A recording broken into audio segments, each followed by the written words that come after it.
బీఆర్ఎస్లో వారసత్వం అట. బీఆర్ఎస్లో వారసత్వంలో వారు నడుస్తున్నది, అందుకే వారసత్వం అని పెట్టిరు. కూతురు అల్లుడి పెత్తనం ఏంటి? తండ్రి వారసత్వం నాకే, ఎవరి దారి వారు చూసుకున్నా పర్వాలే. ఫుల్ క్లారిటీ ఇచ్చిన కేటీఆర్. అవమానాలపై కవిత 5 పేజీల లేఖ. ప్రత్యామ్నాయాలు వెతుక్కుంటున్న హరీష్ రావు. అమెరికాలో సెటిల్మెంట్ జరగబోతున్నదా? కొత్త పార్టీలు పెట్టేది ఎవరు? కొత్త పార్టీ పెట్టబోయే ఆమె కల్వకుంట్ల కవిత అని మనకి సమాచారం ఉన్నది. ఆమె అన్ని ప్రయత్నాలు చేస్తున్నది, అంతా గ్రౌండ్ వర్క్ అంతా ప్రిపేర్ చేసుకుంటున్న కనబడుతున్నది. ఒకవేళ లాస్ట్కి ఏమన్నా వాళ్ళ తండ్రి వీళ్ళందరూ కలిసి పోయి బతిలాడి ఎటు కాకుండా పోతాం, మళ్ళీ ఫ్యామిలీ అంత ఒక దగ్గరనే ఉండాలి, మళ్ళీ ఇక్కడ పుట్టకోడు గట్టుకోడు అయితే మళ్ళీ అటు పోయి ఓనికి పవర్ రాకుండా పోతుంది, ఉన్న దాంట్లో వంచుకుందాం, కష్టపడదాం, రేపు పొద్దున పవర్కి వస్తే మళ్ళీ ఇంకా భూములు మస్తుగా ఉన్నాయి, ఇంకా లక్షల ఎకరాల భూములు ఉన్నాయి, అవి కూడా లేపేయడానికి మనకు అవకాశం ఉన్నది అని ఏమన్నా ఇప్పుడు అమెరికా అంటున్నారు కదా, అమెరికాలో ఏమైనా గీళ్ళు సెట్ అయితే అప్పుడు ఏమైనా పార్టీ పెట్టుడు ఆగొచ్చు. నాకున్న సమాచారం అయితే ఆమె పార్టీ పెట్టడం ఆగకపోవచ్చు, ఒకవేళ ఆ డీల్ సెట్ కాకపోతే. ఇప్పటికైతే ఆమె డిసైడ్ అయింది ఇక, ఎందుకంటే మొన్న చాలా క్లియర్గా కేసీఆర్ ఫోటో లేదనలా, ఏది వెనకాల బ్యానర్లా తెలంగాణ జాగృతి పేరుతో కేసీఆర్ ఫోటో లేదు. ఇంకా ఆమె దారుణంగా ఏం మాట్లాడింది? దారుణం అంటే మంచి విషయం మాట్లాడింది, కానీ వాళ్ళ నాయన ఇరికిచ్చింది. 10 ఏళ్ల తెలంగాణ పాలన దరిద్రపు పాలన. తలసరి ఆదాయంలో ఒక జిల్లా ఒక దగ్గర ఉంటే ఇంకో జిల్లా ఇంకొక దగ్గర ఉంది. పెద్దోడు అవుతుండే, పేదోడుగానే మిగిలిపోయిండు, ఇంకా నిరుపేదలు అవుతున్నారు. భౌగోళిక తెలంగాణ వచ్చింది కానీ సామాజిక తెలంగాణ రాలే. అట్లా అవసరమైతే మేము మా కుటుంబమే పంచక తిన్నాం, మా నాయన మొత్తం మా కులపోలకే ఇచ్చిన పదవులన్నీ అనే రేంజ్లో ఆమె కొట్టేసింది. అంటే కేసీఆర్ పాలన దరిద్ర పాలన అని చెప్పింది. అంటే ఏంది, ఎవరు చెప్తారు ఈ మాట? అపోజిషన్ పార్టీలు చెప్తాయి. అంటే ఈమె అపోజిషన్లో ఉన్నదని భావించాలి ఆ వ్యాఖ్యల్ని బట్టి, లేదంటే బెదిరిస్తుండాలి. నన్ను తీసుకుంటావా లేదా, ఆయన పక్కన పెడతావా లేదా, నేను రావాలన్నా వద్దా, ఇగో నేను ఇట్లనే మాట్లాడతా. మరి ఇది ఏడు దాకపోతుంది? మరి ఆ డీల్ సెట్ అయితే ఆగుతారు, లేదంటే ఆమె పార్టీ పెట్టడానికి రెడీ అవుతున్నది. ఇక హరీష్ రావు విషయానికి వద్దాం. హరీష్ రావు పరిస్థితి ఎట్లా ఉందంటే, ఆయన ఏమనుకుంటుండు, చంద్రబాబు నాయుడు ఎన్టీఆర్కి వెన్నుపోటు అన్న అంశం ఎట్లయితే నడుస్తున్నదో, అంటే ఇప్పటికీ మాట్లాడుకుంటున్నారో, అట్లా నన్ను కూడా అనుకుంటారేమో అనుకుంటున్నాడు ఆయన. అయ్యా బాబు అట్లేం అనుకోరు, ఎన్టీఆర్కి నువ్వు కేసీఆర్కి ముడి పెడితే ఎట్లా? ఎన్టీఆర్ చంద్రబాబు ఘటన వేరు, ఆయన అధికారంలో ఉన్నప్పుడు ఆయన్ని పక్కన పెట్టి చంద్రబాబు ముఖ్యమంత్రి అయింది. ఇప్పుడు కేసీఆర్ ఏం అధికారంలో లేడు, కేసీఆర్కి ఏం మంచి పేరు లేదు. అంతో ఇంతో ఉన్న కుటుంబంలో ఎంతో కొంత ఏమన్నా ఏగిన కష్టపడతాడే అని చెప్పే దాంట్లో మీరు ఒకరు ఉన్నారు.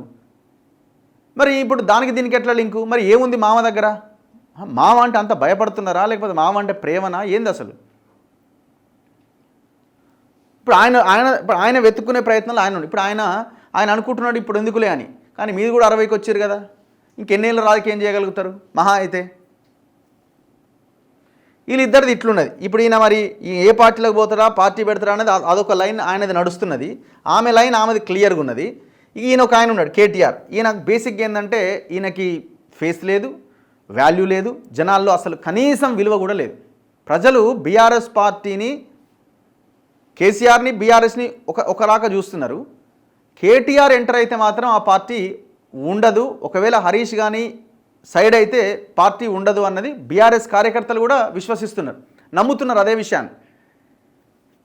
కేటీఆర్ పార్టీని నడిపిస్తాడని మీరు బీఆర్ఎస్ కార్యకర్తే ఆయన వల్ల కాదని అంటున్నారు. మీరు 4-6 తర్వాత దొరకడు ఆయన. ఇప్పుడు ఆయన ఏమనుకుంటుండు, రేవంత్ రెడ్డి మీద తీవ్రమైన వ్యతిరేకత ఉన్నది, ఈ వ్యతిరేకత మాకే అడ్వాంటేజ్గా మారుతుంది, ఇదే రైట్ టైం. ఇప్పుడు తండ్రి కూడా అదే భావిస్తుండే. ఎందుకు? తండ్రికి ఈయన కొడుకు కదా, కొడుకునే ముందు పెట్టాలా, వారసత్వం కొడుకే రావాలని తండ్రి అనుకుంటాడు. తండ్రికి ఇష్టం లేకపోయినా కేసీఆర్ భార్య గారికి చాలా ప్రెజర్, ఆమె ప్రెజర్ కూడా కేసీఆర్ మీద ఉన్నది. ఏమని? ఆయన ఎప్పుడు చేస్తావు, ఆయన ఎప్పుడు ముందు పెడతావు, హరీష్ని ఎప్పుడు బయటికి పంపిస్తావు. ఇది జరుగుతున్న డిస్కషన్. ఇందులో భాగంగా కేసీఆర్ కూడా కేటీఆర్నే పెట్టాలి అన్న ఆలోచనలో ముందుకెళ్తున్నాడు. అందులో భాగంగానే ఇప్పుడు హరీష్ రావుని పక్కకు పెట్టాలి. హరీష్ని పక్కకు పెట్టాలంటే మరి ఇది రైట్ టైమా అంటే కేసీఆర్ అనుకుంటుండే ఇది రైట్ టైం అని. ఎట్లా రైట్ టైం?